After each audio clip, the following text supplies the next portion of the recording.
Sean todos más que bienvenidos al Econocast, un programa del Club de Economía de la Universidad Católica en colaboración con Radio Caritas. Mi nombre es Fabricio Gamarra y me acompaña mi compañero Álvaro Cáceres. Álvaro, ¿cómo estás? ¿Qué tal, Fabri? ¿Todo bien? Emocionado por un nuevo programa. El día de hoy estamos con un fundador de una startup paraguaya. Siempre es admirable escuchar estos casos y personalmente pienso que es un tema que es necesario hablar y que no se habla tanto. Así que está con nosotros Gabriel Ortiz, founder de Rastro Cero. Gabriel.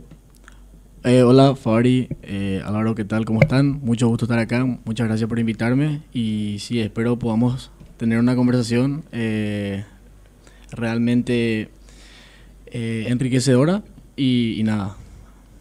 Comentanos un poco cómo fue lanzarse a este campo, fundar una startup pensando en el clima, pensando en las finanzas.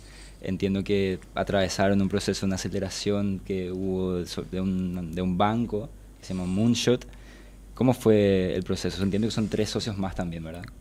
Sí, nosotros somos 4 cofundadores, yo soy uno de ellos. Y cómo nos lanzamos a emprender, la verdad que te podría decir que básicamente fue como buscar trabajo en ese sentido.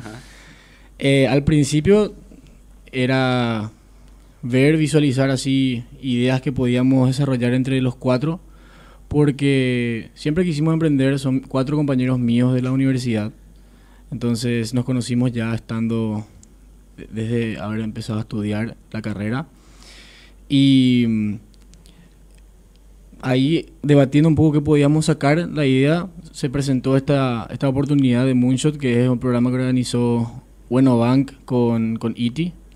Entonces, nada, nos postulamos, se podían postular con más de una idea. Ajá. O sea, vos podías lanzar ahí los tiros que quieras y quedó esta idea que, bueno... ¿Con cuántas postularon? Con 3 ideas postulamos. Ya. Con 3 ideas. Pero quedó esta que coincidentemente era nuestra favorita. Entonces, realmente le encontramos la vuelta así. Y emprender, como todos dicen, los emprendedores, bueno, más reconocidos a nivel mundial, es un camino difícil, pero es uno de los más gratificantes, por así decir, y uno de los más de lo que más te recompensan después, si es que le pones el esfuerzo al principio, ¿verdad? Que se necesita. Fue un camino de esta aceleradora bastante interesante. Nosotros pasamos por varias etapas, entonces lo primero era presentar la idea y después te seleccionaban entre 1000 proyectos, los mejores 100, ¿verdad? Wow. Y de esos mejores 100, después se seleccionaban los mejores 10. Entonces, esos mejores 10 fuimos al final, entre comillas, los ganadores. Después hubo un ranking de esos 10, nosotros quedamos cuartos, lastimosamente, pero también estamos bastante orgullosos. ¿Y se fueron a Silicon Valley, puede ser? Sí, estuvimos, los mejores 10 proyectos son los que viajaron a San Francisco. Ajá. Y tuvimos ahí 2 semanas de inmersión realmente en Silicon Valley, conociendo un poco el ecosistema de lo que son los emprendedores allá y cómo poder después traer todo lo que aprendimos y aplicar acá a nuestros emprendimientos, ¿verdad? Para poder crecer a nivel país y después, si Dios quiere, como se dice, a nivel regional y mundial, ¿verdad? Totalmente. Wow. Y con estos cofundadores son así, tipo amigos, tipo en ingeniería pues siempre tenés tu grupo, entiendo, ¿verdad? De estudio, y ellos son así tu grupo, me imagino, así más cercano, ¿verdad? Bueno, realmente depende porque sí y no. Ahora ya son mi grupo más cercano. Sí. Pero a 2 de ellos le conocí mucho más desarrollando la idea. Fue como que estamos 2 que somos de ingeniería informática, 2 que somos de ingeniería industrial, que yo soy ingeniero industrial, y 2 que somos de ingeniería informática, los que son de ingeniería informática. Sí. Entonces, como para poder tener así un grupo multidisciplinario, vimos la manera, ¿verdad?, De unirse de todos. unirnos, Ya. exactamente. O sea, fue como una búsqueda así, tipo de los mejores talentos, no tanto por amistad, digamos, ¿verdad? Sí, básicamente en un principio sí. Ya. Pero también pasa que no diría mejores talentos, pero los que estaban dispuestos a a ese esfuerzo extra y a lanzarse para poder emprender, por así decir. Y finalmente después ser socios, ¿verdad? Exactamente, sí. Y bueno, la verdad que hay un dicho que dice, ahora es como que yo me estoy percatando de esto, ¿verdad? Que es como que las mejores amistades que vas formando al final son con las que empezás a desarrollar un negocio que no fuiste amigo desde un principio y te haces amigo durante el proceso, ¿verdad? Como ese respeto extra de cuando realmente empezás con un amigo.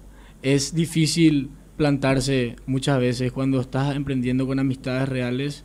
En etapas difíciles puede que esa amistad se vaya desmoronando, ¿verdad? Pero no es nuestro caso todavía, así que... No, esperemos que no. Esperemos que no. Yo quiero preguntar cómo fue estar allá, estar en Silicon Valley, ver lo que es ese ecosistema de emprendedores y si de verdad es esa cultura de que tanto se habla, si realmente es lo que viste vos.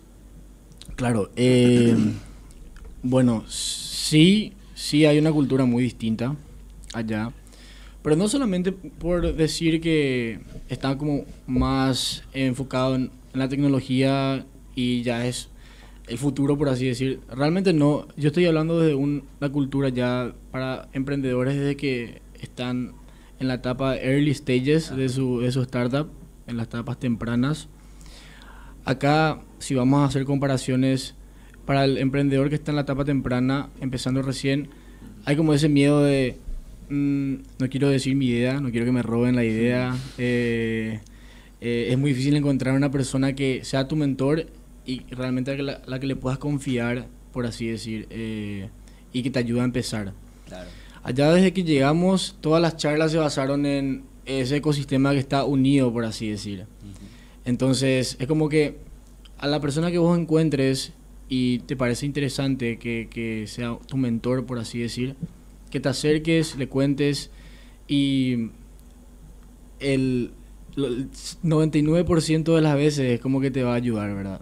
De hecho, que nosotros conseguimos mentores allá, estando allá, así de esta misma forma. Nos acercábamos, le contábamos lo que queríamos hacer y hay un dicho que se dice ahí que es: no pidas, o sea, si pedís consejos, después puede llegar al dinero, porque muchos se van con la idea de buscar inversores, pero realmente lo más interesante es buscar personas que te puedan ayudar, que están ya con la experiencia de cómo funciona el ecosistema, por así decir.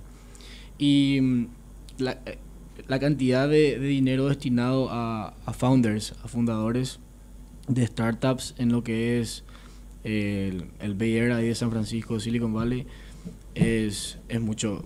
Más del 50% de las inversiones a emprendimientos de Estados Unidos se hacen en esa zona, ¿verdad? Entonces todos tienen ese miedo, le dicen ellos. Lo más probable es que te van a querer ayudar, a lo mejor no porque le intereses, sino porque intereses personalmente, te digo, claro, sino porque justamente tienen miedo de perderse esa oportunidad. Por ejemplo, imagínate que después tu emprendimiento explote, ¿verdad? Y hayan perdido esa oportunidad de entrar contigo en las etapas tempranas. Entonces, totalmente. Y eso pasó muchísimas veces en el pasado. Ajá. Ahí donde se fundaron grandes empresas, ¿verdad? Ahora están localizadas Apple y muchas otras. Entonces hay ese miedo, el FOMO, como se le dice, ¿verdad? Total. No sé si lo conoces a Arturo Elías Ayud, que es un empresario mexicano, al que una vez él comenta que le picharon, le presentaron cuando estaba en early stages Snapchat y él dejó pasar. O sea, él no invirtió y dice que esa fue, tipo, empresarialmente la peor decisión de su vida. Sí, no, realmente primera vez que escucho de él, pero es así. ¿Te imaginas o después te pones a pensar que para esos empresarios que son así realmente grandes, en early stages meter así una cantidad de dinero que ahora no sé en cuánto está valuada la empresa? Snapchat estará valuado ya en billones, entonces el retorno de inversión que te puede llegar a generar, y ese tomar riesgos es también algo que está muy metido en la mente, o sea, en la mentalidad de los que viven Claro, en Silicon Valley. Entonces realmente muy interesante el viaje, pudimos aprender bastante y nada, ahora ya queda lo que sería ejecutar, que es otra mentalidad, o sea, otra enseñanza más de la cultura que tienen ellos. No sos nadie hasta que hayas ejecutado, o sea, hasta que tengas un producto en la mano. Todos pueden tener una idea, pero ejecutar es la parte difícil. Y eso yo creo que es lo que diferencia a los buenos emprendedores y emprendedores normales, por así decir, Claro. que es realmente tomar el riesgo y ejecutar la idea que estás teniendo, porque todos esperan el momento perfecto, ese momento nunca va a llegar. Realmente tenés que ver para lanzarte, hacer un plan y empezar a cumplir con lo que te planeaste, ¿verdad? Con lo que planeaste hacer. Entonces, eso es lo que estamos intentando hacer ahora, porque realmente no es difícil, no es fácil hacer, Ajá. pero estamos en esa etapa. Estamos en esa etapa de desarrollar, salir al mercado, recibir feedback, ver para cambiar nuestro producto en base a las necesidades que nuestros clientes manifiestan y poder ir mejorando cada vez más en base a eso, ¿verdad? Claro. A ver, y ahora nos falta explicar un poco también, ¿verdad? ¿Qué es la huella de carbono y o sea, cuál es el objetivo real tipo de tu empresa? O sea, ¿qué buscan hacer y a qué público va dirigido también, ¿verdad? Tipo todo eso. ¿Qué es Rastro Cero? Ok, sí. Bueno, antes de empezar a explicar, me gustaría contarles la historia de por qué realmente estamos Tele, sí. metidos en esto que es la huella de carbono, así rápido.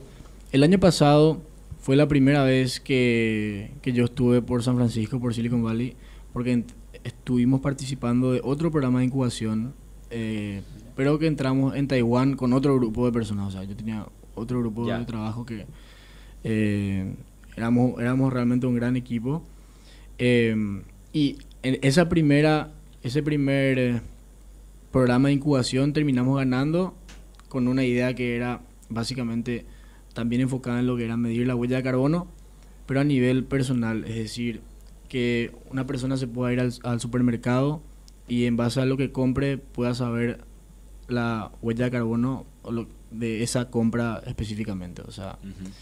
y entonces pasamos por ese proceso, eso iba dirigido al consumidor final, iba dirigido a la sociedad, por así decir. Y es algo que se valoraba mucho en ese momento en el lugar donde nosotros estábamos estudiando, que era en Taiwán. Ahí es donde hicimos nuestra carrera, gran parte. Ya.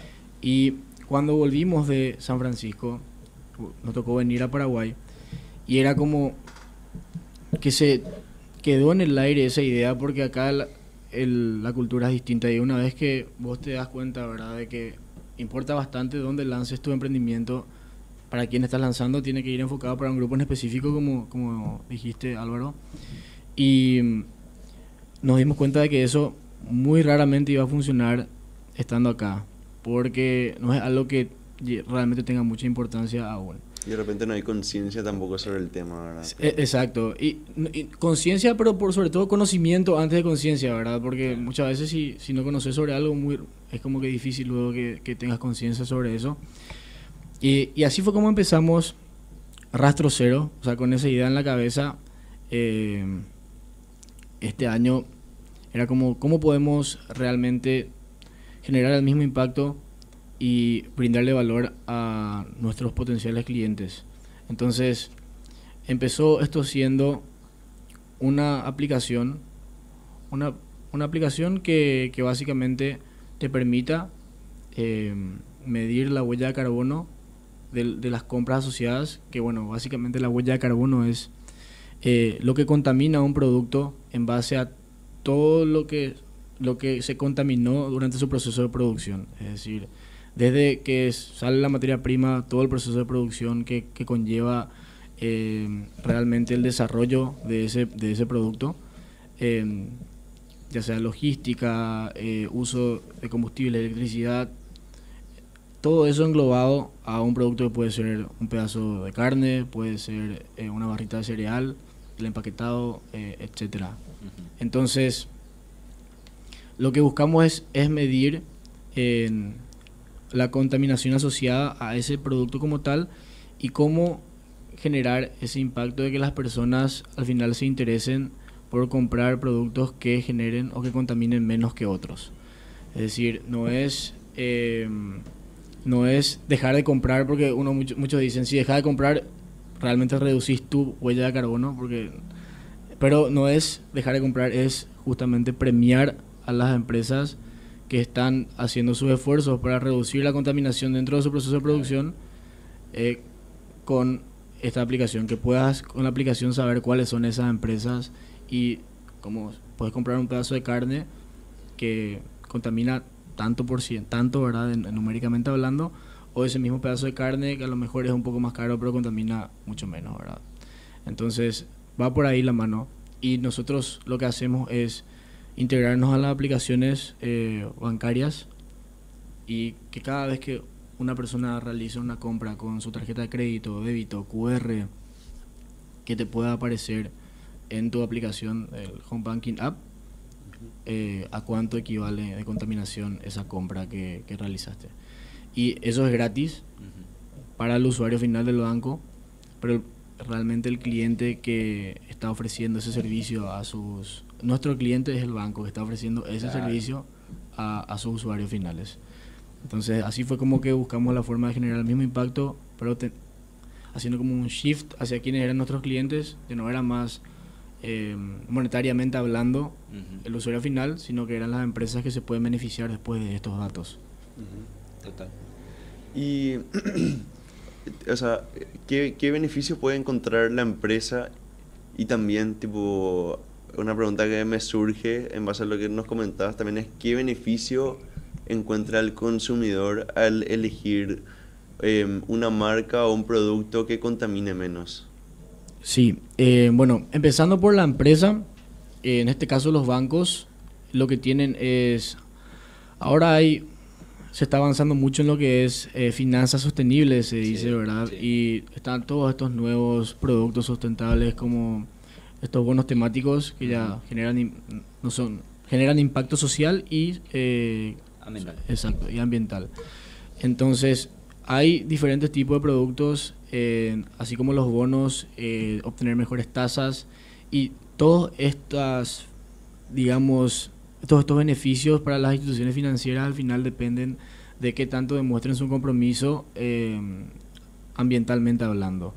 Es decir, para dar un ejemplo, en 2020 creo que Banco Continental fue uno de los primeros, si no es el primer banco acá en Paraguay que emitió bonos sustentables y no emitieron para el mercado paraguayo igual, esa creo que fue la diferencia, pero para que tengan una idea, ese bono sustentable en comparación a un bono convencional para el banco tiene un greenium, que es una reducción de puntos base de lo que es la tasa que después tiene que volver a pagar, ¿verdad?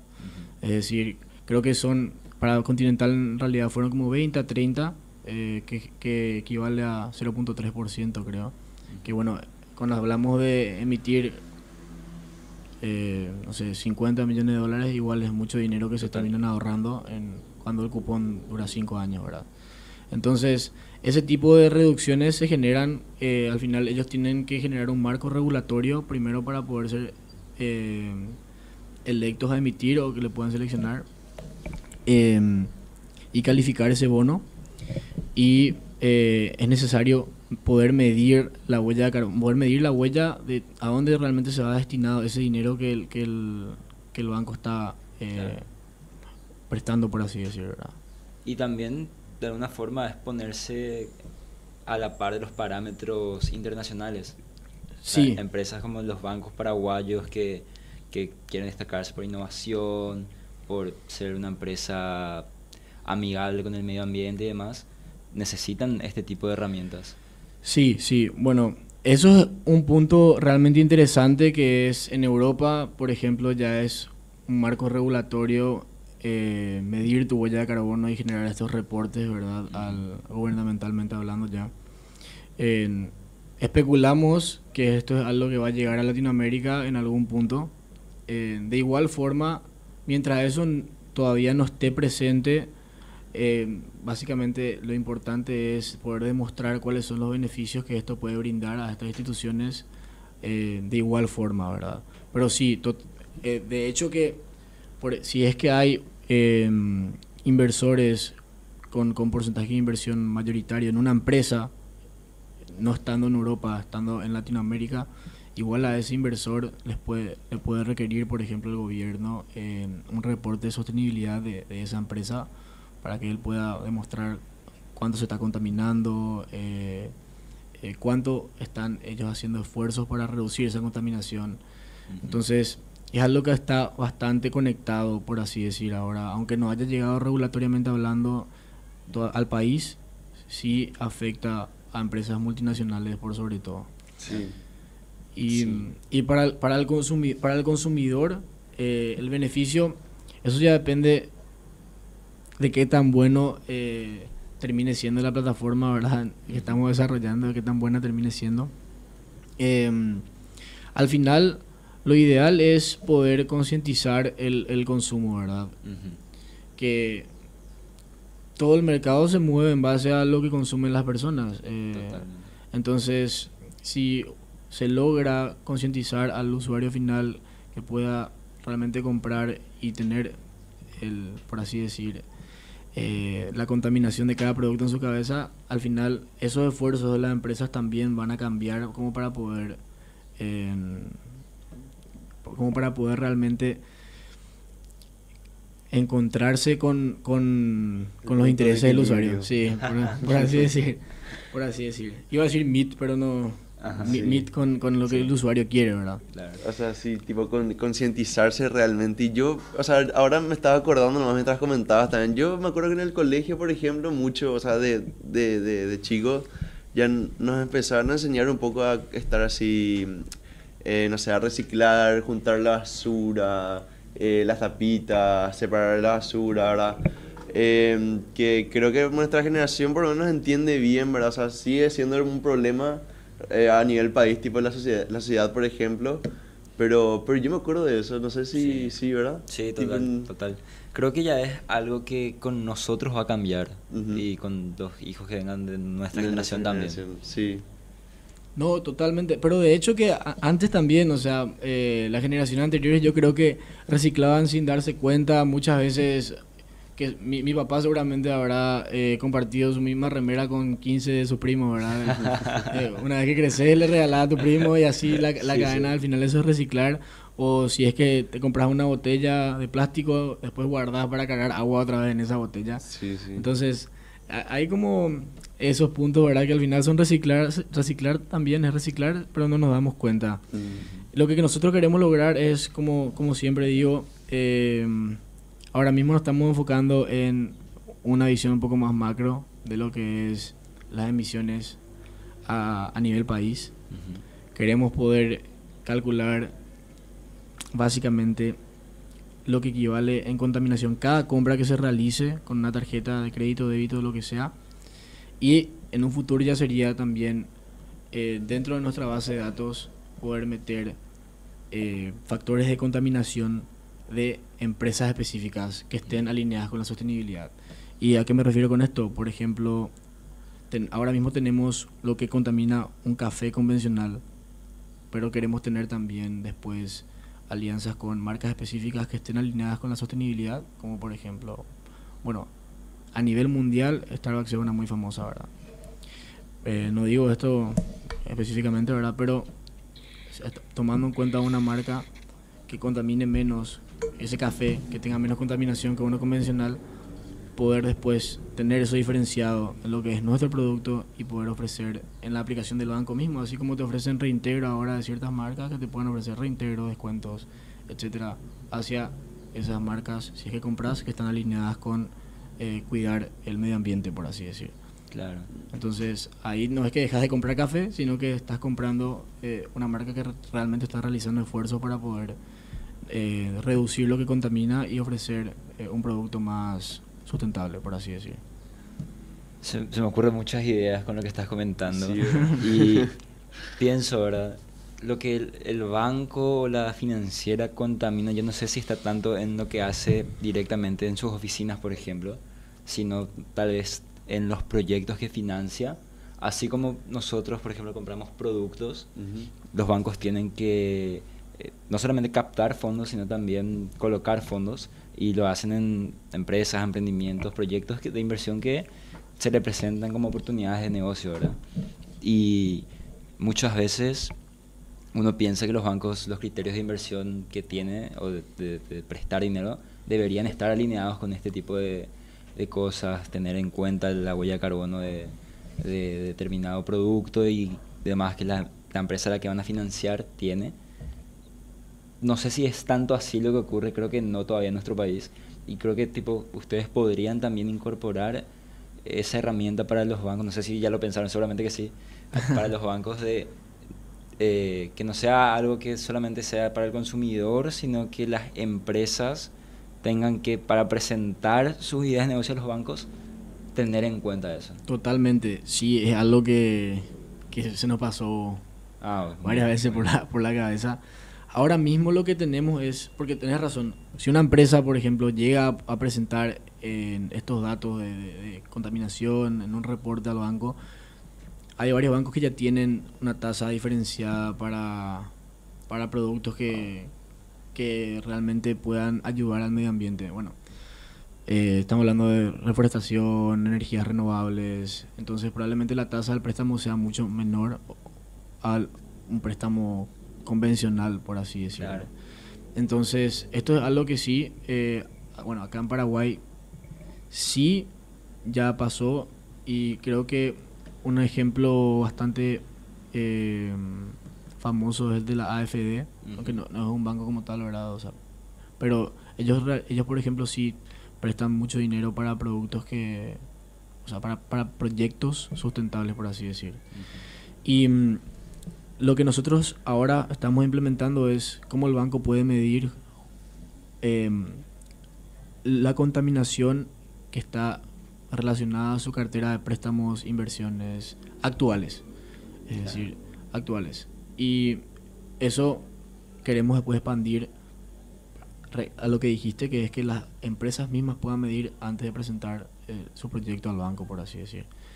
Entonces, ahora lo que sí los bancos pueden realmente tener es ese dato de que, no sé, el 40% de mi cartera está medida y equivale a tanta contaminación, y esto yo puedo presentar a sustentablemente, hacer un reporte y presentar a un organismo internacional para obtener.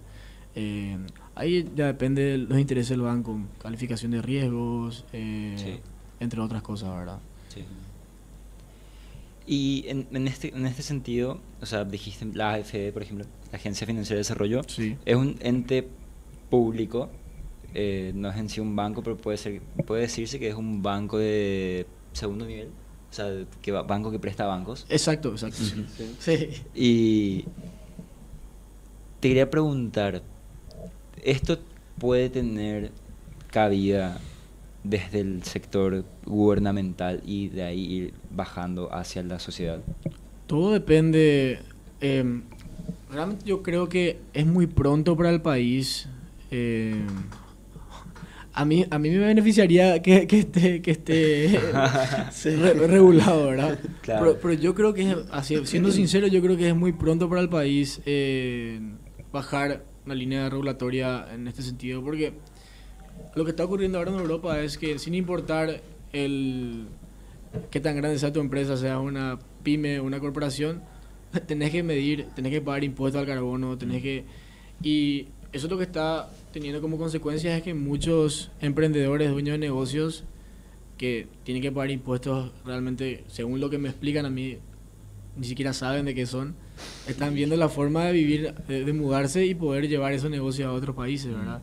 Ahora hay una ola de europeos que están viniendo a vivir acá a Paraguay, por ejemplo, ¿verdad? Sí, la vez pasada hablamos un poco de eso también, sí. Y es también o sea, sí, tipo o sea, prácticamente comparado con otros países, y más así, específicamente comparado con España, prácticamente no pagamos impuestos, o sea, ellos se ríen por el 10% de IVA que hay, por ejemplo. Sí. Y aparte, si tienen un negocio donde están ingresando dinero de otro país que no sea acá, no pagan impuestos por ese... Sí, por cierto.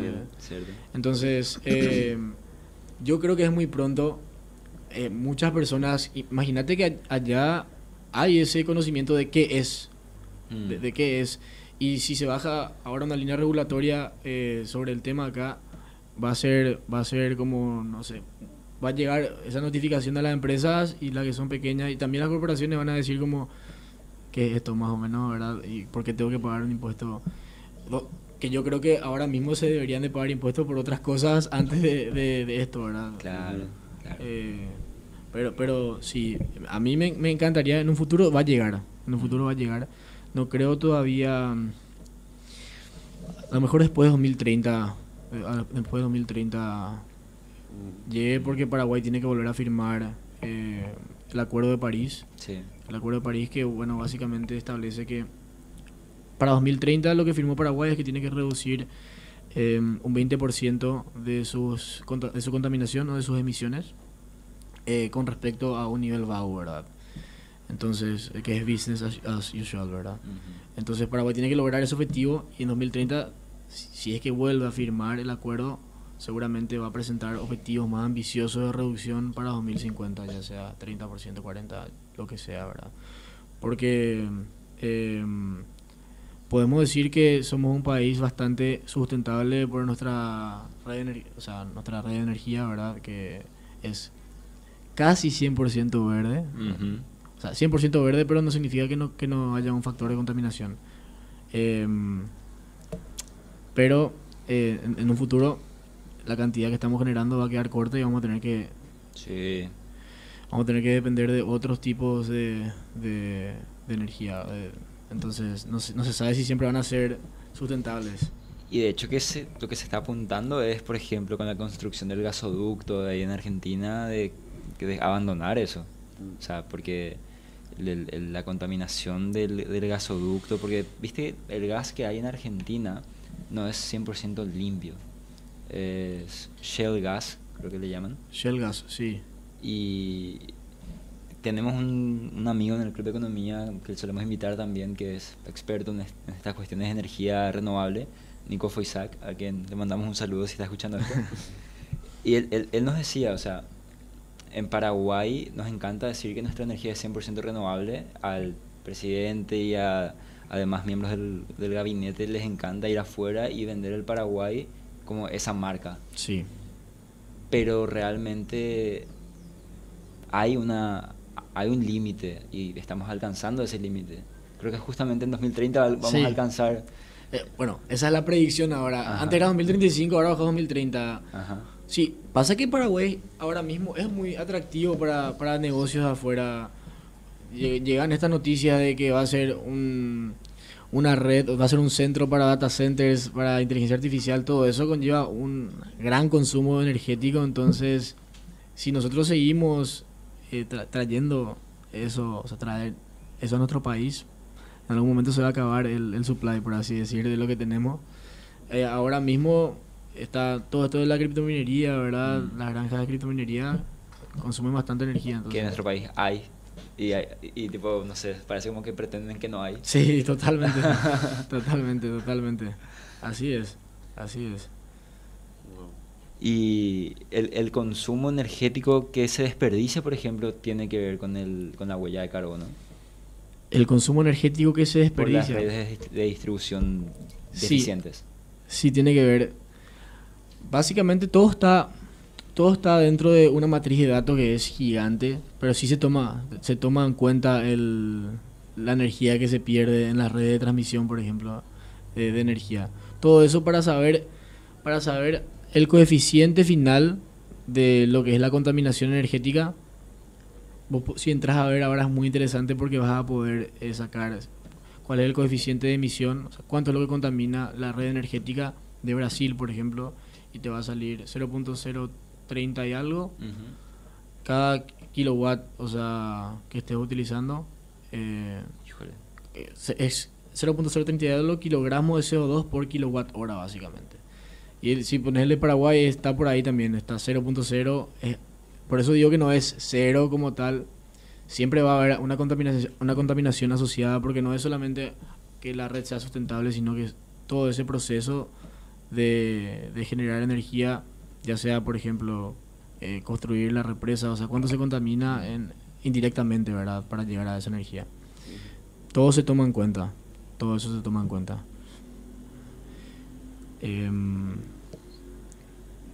Realmente abrumadora es la cantidad de datos que me doy cuenta que se necesita para poder hacer una medición adecuada. Es muy complicado porque para saber, básicamente meternos un poco más en la parte específica de lo que es medir la huella de carbono a nivel corporativo, está como mencionaste, tres cosas. Dijiste algo que se me quedó, que los bancos no es que emiten mucho en su proceso de producción, no es que contaminan mucho en su proceso de producción, no producen luego nada como una industria de manufactura, por ejemplo. Entonces, hay tres tipos de emisiones dentro de lo que es el área corporativa, son tres alcances. Son alcance 1, que son las emisiones directas de una empresa, van ligadas directamente a lo que contaminan durante su proceso de producción. La gasolina que queman, su flota de vehículos. El segundo alcance, que es la energía que consumen, la cantidad de energía que consumen dentro de la empresa. Y el 3, que es básicamente el más difícil, que es medir todas las emisiones indirectas. Allá se requieren una cantidad de datos impresionantes, porque tenés que poder medir. Si sos una empresa de retail, supermercado por ejemplo, trabajas con muchísimos vendors, muchísimas empresas tercerizadas, logística, entre otras cosas. Entonces tenés que ser capaz de poder calcular cuánto emiten los camiones de la empresa de logística, que no es tu empresa, pero está ligado a tu empresa. Entonces eso, por ejemplo, requiere hoy una comunicación entre las partes, si es que se quiere hacer, para empezar. Pero eso es lo que queremos tratar de hacer, que tenga menos fricción. Que sin comunicación, yo como dueño del supermercado igual pueda saber eso, por ejemplo. Sin tener que estar todo el tiempo, tratar de comunicarme con el dueño de la empresa logística y decirle, yo necesito que midas esto para que yo pueda reportar después en mi reporte de sostenibilidad. ¿Y cómo, por ejemplo, harías eso, verdad? O sea, no encuentro una solución muy clara. De repente, tipo combustible, ¿qué haces? Tipo, ¿ves las facturas de combustible o algo así? Tipo, ¿cómo harías, por ejemplo, eso? Hay dos formas de hacer. Una que es más precisa y otra que es más fácil de hacer, por así decir, pero también es aceptada por marcos regulatorios internacionales, ¿verdad? Okay. La primera es, hay un factor de emisión, por ejemplo, que vos podés encontrar en internet. Tenés que hacer ahí una recopilación de datos gigantes, ¿verdad? Pero podés llegar a encontrar, por ejemplo, qué sé yo, camión, petróleo, y ahí te dice factor de emisión, cuánto emite por kilómetro ese camión. Entonces, básicamente lo que podés hacer después es recopilar ese tipo de datos, y lo que haces es, le provees un software a la empresa, al supermercado, y ellos van cargando a una persona en un principio que va a poner mi camión de logística, ya sabes que sale de tal punto, entonces pones camión 17 kilómetros y te puede sacar cuánto está emitiendo ese camión, por así decir. Esa es una manera de hacer, que es la más precisa, porque ese factor de emisión del camión como tal está basado específicamente en lo que contamina el petróleo al quemarse dentro del motor. Después, lo más complicado es cuando no tenés ese dato.